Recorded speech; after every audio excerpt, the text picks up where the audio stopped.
Howdy Moz fans, my name's Kane. I'm a founder of a content marketing agency here in Seattle called Content Harmony. And we do a lot of content marketing projects where we use paid social to launch them and get better traffic and results.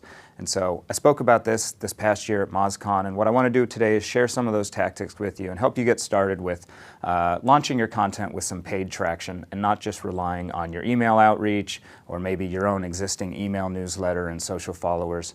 Especially for a lot of companies that are just getting started with content marketing, that audience development component is really important. A lot of people just don't have a significant market share of their industry subscribed to their newsletter, right? So it's great to use paid social in order to reach new people, get them over to your most important content projects, or even just get them over to your week-to-week blog content.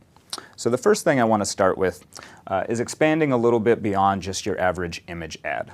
A lot of social networks, especially Facebook, are promoting video heavily nowadays, and you can use that to get a lot cheaper engagement than you can from a typical video image ad. If you've logged into your Facebook feed lately, you've probably noticed, aside from birth announcements, there's a lot of videos filling up the feed. And so as an advertiser, if you want to blend in well with that, using video as a teaser or a sampler for the content that you're producing is a great way to kind of look natural and look like you belong in the user's feed.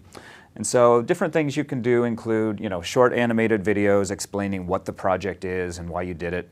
Maybe doing talking head videos with some of your executives or staff or marketing team.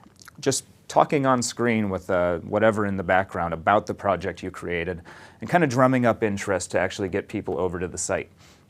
So that can be really great for team recognition. If you're trying to build thought leadership in your space, it's a great way to introduce the face of your team members that might be speaking at industry conferences and events.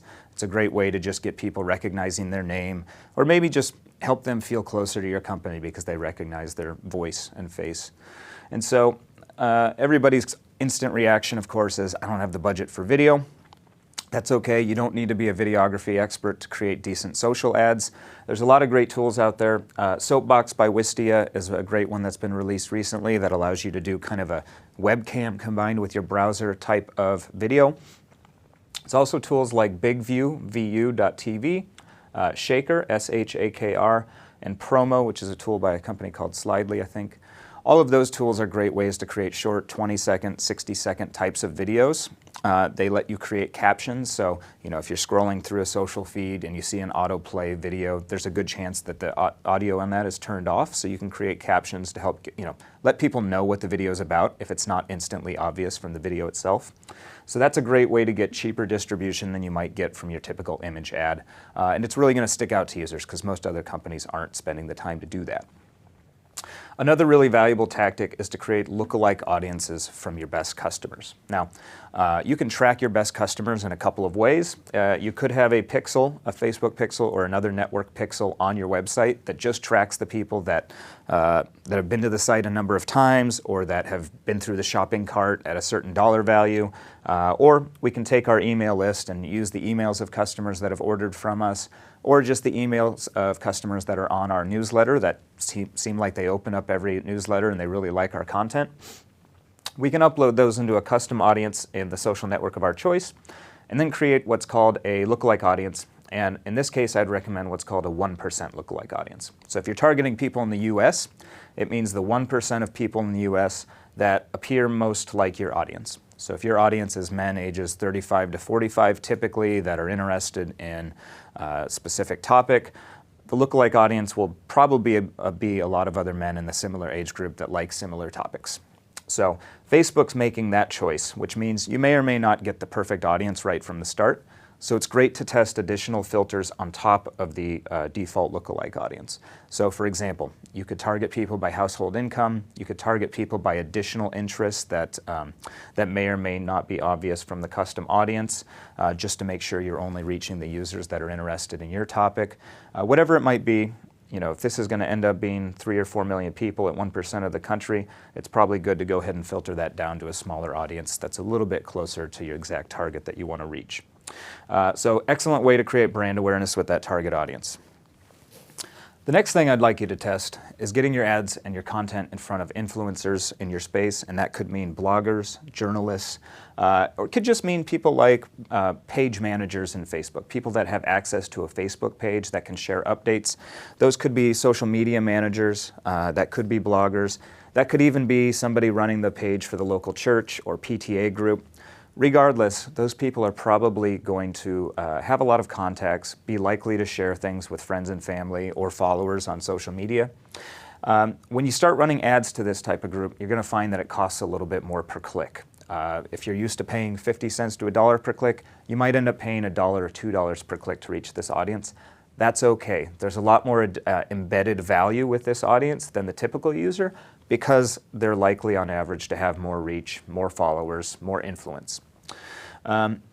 It's worth testing share focus call to actions. What that means is encouraging people to share this with some people they know that might be interested, post it to their page even is something worth testing. May or may not work every time, but certainly valuable to test.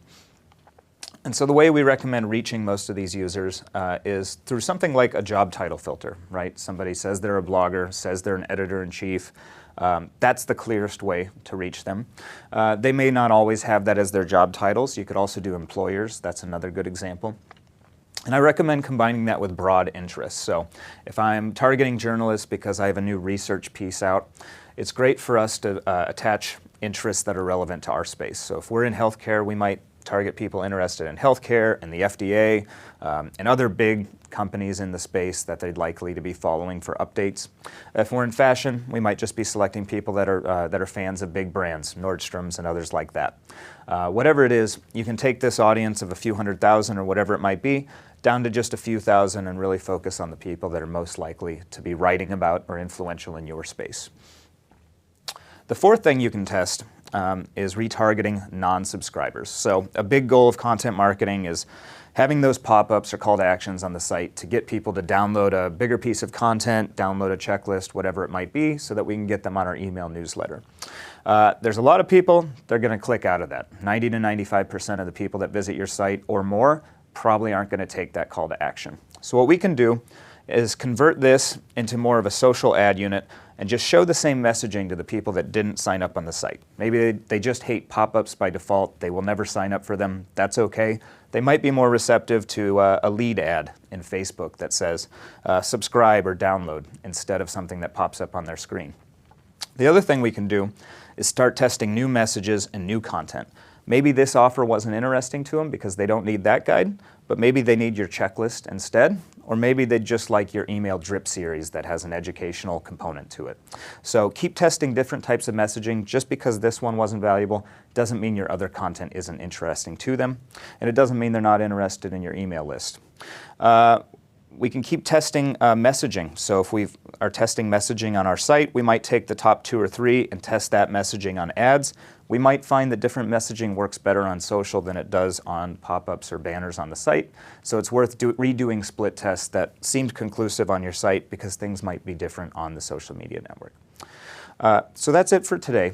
What I'd love for you guys to do is if you have some great examples of targeting that's worked for you, messaging that's worked for you, or just other paid social tactics that have worked really well for your content marketing campaigns, I'd love to hear examples of that in the comments on the post, and we'd be happy to answer questions you guys have on how to actually get some of this stuff done, whether it's targeting questions, how to set up lookalike audiences, anything like that. We'd be happy to answer questions there as well. So that's it for me today. Thanks, Moz fans. We'll see you next time.